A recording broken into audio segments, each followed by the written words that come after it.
உலகத் தமிழர்களுக்கு வணக்கம். நான் வெங்கிரத்னம். வேங்கை வயல் குடிநீரில் மலம் கலந்த விவகாரம். டே ஒன்லேயே குற்றவாளிகள் யார் அப்படின்னு அரசுக்கும் தெரியும், காவல்துறைக்கும் தெரியும். ஆனால் இத்தனை ஆண்டுகள் கழித்து கிட்டத்தட்ட 2 வருடம் முடிஞ்சு 3வது வருட தொடக்கத்தில் இப்போ ஏன் குற்றவாளிகள் அப்படிங்கிறவங்கள வெளியே சொல்லியிருக்காங்க. பிடிபட்டவர்கள் உண்மையான குற்றவாளிகளா? திருமாவளவன் இதில் அரசியல் செஞ்சு தோத்து போயிருக்கார், மக்கள் முன்னாடியே அசிங்கப்பட்டு நிற்கிறார். உண்மையிலேயே பிடிபட்டவர்கள் தான் உண்மையான குற்றவாளியா? அங்கே நடந்தது என்ன? இது எல்லாத்தையும் ரொம்ப தெளிவாக உங்ககிட்ட நான் சொல்ல போகிறேன். ஏன்னா இந்த விவகாரம் இப்படி நடக்கும்போது இந்த விவகாரத்தை செய்தவர்கள் சம்பந்தப்பட்ட அந்த பட்டியல் சமூக மக்களில் ஒருத்தர் தான் அப்படிங்கிறத ஒரு 2 வருடத்துக்கு முன்னாடியே நான் உறுதியாக அடித்து சொன்னேன் உங்ககிட்ட. அந்த வகையில் நம்மளோட பார்வை அப்படிங்கிறது ரொம்ப சரியாகவே இருந்திருக்கு அப்படின்னு இன்றைக்கு தமிழக அரசு செய்திருக்கிற பிராமண பத்திரம் அப்படிங்கிறது மூலமாக தெரிய வந்திருக்கு. என்ன நடந்துச்சு இந்த விவகாரம், இப்போ ஏன் வருது, ஏன் இன்னும் கம்யூனிஸ்ட் திருமாவளவன் உள்ளிட்டவர்கள்லாம் கூச்சமே இல்லாமல் அரசியலில் ஒரு அற்பத்தனமான கேவலமான வேலைகளை செஞ்சுக்கிட்டு இருக்காங்க. இது எல்லாத்தையும் நாம் பார்த்துருவோம். புதுக்கோட்டை மாவட்டம் அன்னவாசல் ஒன்றியம் வேங்கை வயல் இந்த கிராமத்தில் 2022 டிசம்பர் மாதத்தில் குடிநீர் தொட்டியில் மலம் கலந்திருக்கு அப்படிங்கிற செய்தி பயங்கரமாக பரவிடுச்சு. இது ஆதிக்க சாதி வெறியர்களோட வேலை அப்படின்னு சொல்லிட்டு வழக்கம் போல் இந்த ஓட்டுக்காக தலித்து மக்களை அடகு வச்சு சோறு திங்கிற கூட்டம் கிளம்புச்சு. இதை வச்சு எப்படியாவது ஒரு சாதிய பிரச்சனையை கொண்டாந்து தலித் சமூக வாக்கு வங்கியை நாம் தக்க வச்சுக்குவோம், தலித் சமூகத்துக்கு நாங்கள் தான் எல்லாமே அப்படின்னு நிறுவனத்துக்கு ஒரு கும்பல் முடிவு செஞ்சது. இந்த கும்பல் இருக்க ஜனநாயகத்துக்கு விரோதிகள். நான் இந்த விஷயத்தை டீட்டெயில்டாக சொல்லிடுறேன், யார் அந்த கும்பல் அப்படிங்கிறத நீங்களே முடிவு செஞ்சுக்கலாம். இந்த விவகாரம் முதல்ல எப்படி வெடிச்சுது அப்படின்னா, அந்த வேங்கை வயல் கிராமத்தை சேர்ந்த முரளி ராஜா, சுதர்சன், முத்துகிருஷ்ணன் இந்த 3 இளைஞர்கள் தான் முதல்ல இதை கண்டுபிடிச்சிருக்காங்க. தண்ணி பிடிக்க போனோம், வாடை வந்துச்சு, நாங்கள் அதுக்கப்புறம் தொட்டியில் ஏறி பார்த்தோம், நாத்தம் அடிச்சுது, உள்ளே போய் பார்த்தா மலம் கலந்துருந்தது அப்படின்னு சொன்னவர்கள் இந்த 3 பேர் தான். இதில் கொடூரத்தோட உச்சத்தை சொல்கிறேன், இந்த 3 பேர் தான் குற்றவாளிகள் அப்படிங்கிறது இப்போ தமிழக அரசோட விசாரணை அப்படிங்கிறதுல தெரிய வந்திருக்கு. கேவலத்தோட உச்சம் என்னன்னா, இந்த மலத்தை கலந்த முரளி ராஜா அப்படிங்கிறவன் போலீஸ், காவல்துறையை சேர்ந்த ஒருத்தன் தான் இதை முன்னின்று செஞ்சிருக்கான் அப்படிங்கிறது தான் ஆகச்சிறந்த கேவலம். இந்த சம்பவம் நடந்தப்ப அவன் புதுக்கோட்டை மாவட்ட ஆயுதப்படை பிரிவில் இருந்திருக்கான், ஆர்ம்டு ரிசர்வ் ஏஆர் போலீஸாக இருந்திருக்கான். இப்போ மணல்மேல்குடி காவல் நிலையத்தில் போலீஸாக இருந்திருக்கான். இந்த குற்றப்பத்திரிகையில் அவனோட பேர் இருக்குது அப்படின்னு தெரிஞ்ச உடனேயே விடுமுறை எடுத்துகிட்டு ஓடுனவன் இன்றைய இந்த வீடியோ நான் பேசிகிட்டு இருக்க நொடி வரைக்கும் தலைமறைவாக இருக்கான். எவ்வளவு பெரிய கேவலம் பாருங்க. வேலி எப்படியெல்லாம் பயிரை மேய்து பாருங்க. மக்களுக்கு காவலனராக இருக்க வேண்டிய ஒருத்தன் இந்த வேலையை செஞ்சிருக்கான். இன்னொருத்தன் சுதர்சன், இவன் ஒரு பாட்னி ஸ்டூடெண்ட், கல்லூரி மாணவன், படித்து மேலே முன்னுக்கு வாங்கடானா என்ன மாதிரியான எச்ச வேலைகளை பார்த்துருக்கானுங்க பாருங்க. அடுத்து அதே பகுதியை சேர்ந்த முத்துகிருஷ்ணன். 3 பேருமே வேங்கைவேல் கிராமத்தை சேர்ந்த பட்டியல் சமூக மக்கள் தான். இது எப்படி அம்பலத்துக்கு வந்துச்சு அப்படின்னா, இந்த வழக்கு அப்படிங்கிறது ஆதிக்க சாதியினர் தான் செஞ்சாங்கன்னு அரசியல்படுத்தப்பட்டுருச்சு. மலிவான விளம்பரம் அப்படிங்கிறது தேடப்பட்டுருச்சு. நாங்கள் எங்களை ரொம்ப ஒடுக்குறாங்க அப்படின்னு இந்த பாரஞ்சித்தெல்லாம் தாண்டி குதிச்சான். இன்றைக்கி மறுபடியும் அதான் செஞ்சுக்கிட்டு இருக்கானுங்க. திருமாவளவன், பாரஞ்சித் உள்ளிட்டவங்க எல்லாம் ஐயோ எங்களை ஒடுக்குறாங்கன்னு சொன்னாங்க. உண்மையிலேயே அவர்கள் ஒடுக்கப்பட்டவர்கள் தான். ஆனால் அந்த பகுதியை பொறுத்த வரைக்கும் எந்த சாதிய பிரச்சனையுமே இல்லை. மக்கள் எல்லாருமே அண்ணன் தம்பிகளாக வாழ்ந்துக்கிட்டு இருக்காங்க. இது அந்த பகுதி மக்களே சொல்கிறாங்க. ஆனால் இந்த விவகாரம் வெளியில் வந்த உடனே என்ன பண்ணிட்டானுங்க, இந்த பகுதியில் சாதிய மோதல் இருக்குது, இரட்டை குவளை முறை இருக்குது, ஒடுக்குமுறை அதிகமாக இருக்குது அப்படின்னு இந்த கேடுகட்ட கூட்டம் தான் கிளப்பி விட்டுச்சு தன்னோட அரசியலுக்காக. எப்படியாவது அந்த பட்டியல் சமூக மக்களை அடகு வச்சு 4 சீட்டும் 2 சீட்டும் வாங்கிட மாட்டோமாங்கிறதுக்காக.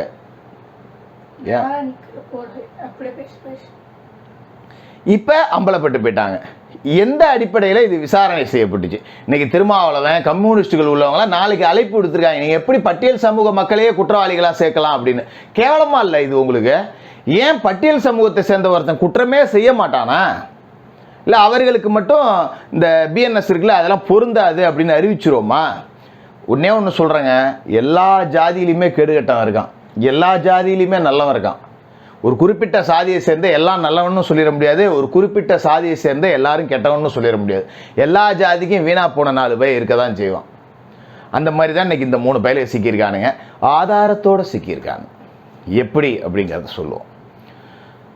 இந்த விவகாரத்தில் முதல்ல இவர்கள் தான் அந்த மலத்தை கலந்ததை பார்த்தோம் அப்படின்னு சொன்னாங்க. எப்படா நீங்கள் அப்படின்னு அந்த பகுதியை சேர்ந்த கவுன்சிலர் உடனே பிடிஓ தாசில்தார் எல்லாத்துக்கும் போய் பிரச்சனை பெருசாகிடுச்சு. சரி, உங்களுக்கு எப்படா தெரியும் அப்படின்னு கேட்டால், காலையில் தண்ணியை பார்த்தோம், ஒரு மாதிரி ஸ்மெல் வந்தது, கலங்கலாக வந்தது, சரி எதுக்கும் தொட்டியை பார்ப்போன்ட்டு ஏறி பார்த்தோம், இது மாதிரி இருந்துச்சு அப்படின்னு சொல்லியிருக்காங்க. இதில் கொடுமையோட உச்சம் என்னென்னா, ஏன் இதை டே ஒன்லேயே கண்டுபிடிச்சிட்டாங்க அப்படின்னு நான் சொன்னேன்னா, இவனுங்க காலையில் தண்ணி வந்து நாத்தத்தோடு வந்துச்சு அப்படின்னு சொல்கிறப்ப அன்னைக்கு தண்ணியே திறக்கப்படலை. 8:30 மணி வரைக்கும் கவுன்சிலர் போய் தண்ணி திறக்கவே இல்லை. ஏன்னா அந்த பகுதியிலலாம் வந்து பார்த்திங்கன்னா தண்ணி திறக்கிறதுக்குன்னு கிராமத்தில் ஆள் வச்சுருப்பாங்க பார்த்தீங்களா. இங்கே போதிய நிதி ஆதாரம் பஞ்சாயத்தில் இல்லைங்கிறதால அந்தந்த பகுதியை சேர்ந்த கவுன்சிலர்கள் தான் மோட்டரை போட்டு தண்ணி திறந்து விட்ற வேலையை செய்வாங்க. அன்னைக்கு தண்ணியே 8:30 மணி வரைக்கும் திறந்து இல்லை. ஆனால் இவனுங்க காலையில் 6 மணிக்கே தண்ணி வாட வந்துச்சு, நாங்கள் மேலே ஏறி வந்து பார்த்தோம் அப்படின்னு சொல்லியிருக்கானு. இதுலேயே சந்தேகம் முடிஞ்சிருச்சு இல்லை. அன்னைக்கே பிடிச்சி வெளுத்திருந்தா இவனுங்க 3 பேர் தான் குற்றவாளிகள் அப்படிங்கிறது உறுதி செய்யப்பட்டிருக்கும். ஆனால் இந்த விசாரணையெல்லாம் நடக்கிறதுக்கு முன்னாடியே வேங்கைவேல் விஷயம் வந்து நாடு முழுக்க தீயா பரவிருச்சு. அதுக்குள்ள திருமாவளவன் உள்ளிட்டவர்கள்லாம் வானத்துக்கும் பூமிக்கும் குதிச்சுட்டாங்க. இது ஆதிக்க சாதி வெறியர்களோட வேலை அப்படின்னு பரப்பிட்டாங்க, பெரிய அரசியல் படுத்திட்டாங்க.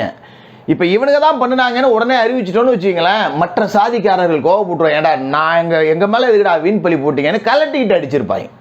அப்போ அப்படியே ஆற போட்டு வேற வழியே இல்லாமல் இன்னைக்கு ஏன் வெளியில் வந்தது அப்படின்னு நீங்கள் கேட்கலாம். கம்யூனிஸ்ட் கட்சியினர் உயர்நீதிமன்றத்தில் ஒரு மனுவை போட்டாங்க. இந்த வேங்கைவேல் விவகாரம் 3வது இடத்தை தொட்டும் கூட இன்னும் விசாரணை துரிதப்படுத்தப்படலை, குற்றவாளிகள் பிடிபடலை, சிபிசிஐடி இதை சரியான கோணத்தில் அணுகலை, வழக்கை சிபிஐக்கு மாற்றணும் அப்படின்னு ஒரு பெட்டிஷன் போட்டாங்க. அந்த சிபிஐக்கு மாற்றக்கூடிய வழக்கு விசாரணைக்கு வரும்போது வேற வழியே இல்லை அப்படின்னு தமிழக சிபிசிஐடி போலீஸார் இந்த பிராமண பத்திரத்தை தாக்கல் பண்ணியிருக்காங்க. இந்த 3 பேர் தான் குற்றவாளிகள் அப்படின்னு. எவ்வளோ கேவலம் பார்த்துங்க. சிபிஐக்கு வழக்கு போயிடக்கூடாதான், அதனால் வேறு வழி இல்லாமல் போட்டானுங்க, வேற ஒன்றுமே கிடையாது. இது டே 5 டே 7லேயே விசாரணையை முடிச்சிருக்கலாம். மற்ற ஜாதிகாரன் ஓட்டு போயிடும்ல. ஏண்டா எங்கள் மேலே ஏண்டா அபாண்டமாக பழி சொன்னீங்கன்னு மற்ற ஜாதிகாரன் கேட்பான்ல. அதனால் வேற வழி இல்லாமல் அப்படியே கிடப்பில் போட்டாச்சு. இப்படியே முடிச்சு விட்டுறலாம், இதை அப்படியே கண்டுபிடிக்காமலே விட்டுறலாம் அப்படின்னு நினைக்கும் போது வழக்கோட திசை வந்து சிபிஐ வரைக்கும் போகுது. அப்படிங்கிறப்ப இப்போ மாட்டிக்கிட்டானுங்க, ஆதாரத்தோடு மாட்டிக்கிட்டானுங்க. இதில் இவன் பேசின ஆடியோ, இந்த வழக்கு வந்து சாதாரணமாலாம் விசாரணை செய்யப்படலை, அதையும் சொல்லிடுறேன் கேட்டுங்க. காவல்துறையினர் ரொம்ப தீவிரமாகவே விசாரணை அப்படிங்கிறதையும் பண்ணியிருக்கானுங்க. இவங்க குற்றவாளி அப்படிங்கிறது சுலபமாகவே கண்டுபிடிச்சிருக்கலாம். ஆனால் அதை ஊர்ஜிதம் செய்யும் பொருட்டு 800 பேருக்கு மேலே சம்மன் அனுப்பி விசாரணை செய்யப்பட்டிருக்காங்க. 50 பேருக்கு மேலே டிஎன்ஏ டெஸ்ட் எடுக்கப்பட்டிருக்கு. 800க்கும் மேற்பட்ட தொலைபேசி செல்பேசி உரையாடல்கள் ஒட்டு கேட்கப்பட்டிருக்கு. பலர சந்தேகத்தின் பேரில் விசாரணை செஞ்சு இறுதியாக இவர்கள் 3 பேர் தான் குற்றவாளி அப்படின்னு இன்னைக்கு குற்றப்பத்திரிகை அப்படிங்கிறது தாக்கல் செய்யப்படுது. இதை டேஸ் 5லேயே செலவு செஞ்சுருந்தா இவ்வளோ பிரச்சனைக்கே வேலை இல்லையா. இப்போ இவர்கள் குற்றவாளி இல்லைன்னு இப்போ மறுபடியும் போராட்டத்துக்கு அழைச்சிருக்கானுங்களே, இவனுங்களை எதை கொண்டு அடிக்கலாம்? மக்களாகிய நீங்கள் தான் முடிவு பண்ணணும். இந்த வேங்கை வயல் விவகாரத்தில் இதுதான் நடந்துச்சு. அந்த பகுதியில் எந்த சாதிய மோதலும் இல்லை, மக்கள் எல்லாமே ஒற்றுமையாக இருக்காங்க. அப்படி ஒற்றுமையாக இருந்துட்டா தலித் சமூகத்துக்கு நான் தான் ஒரே ஒரு அடையாளம் அப்படின்னு சொல்லி அவங்கள அடகு வச்சு 4 சீட்டு பிச்சை எடுக்க முடியாதுல்ல. அதுக்காக செய்யப்பட்டது தான் இவ்வளவு வேலையும். நாளைக்கு மறுபடியும் புதுக்கோட்டையில் போராட்டத்துக்கு அழைப்பு விடுத்திருக்காங்க. இந்த கோஷ்டி எல்லாமே அப்படிதான் அம்பலப்பட்டு போயிட்டானுங்க, அம்மனமாக நின்றுட்டானுங்க இப்போ மக்கள் முன்னால்.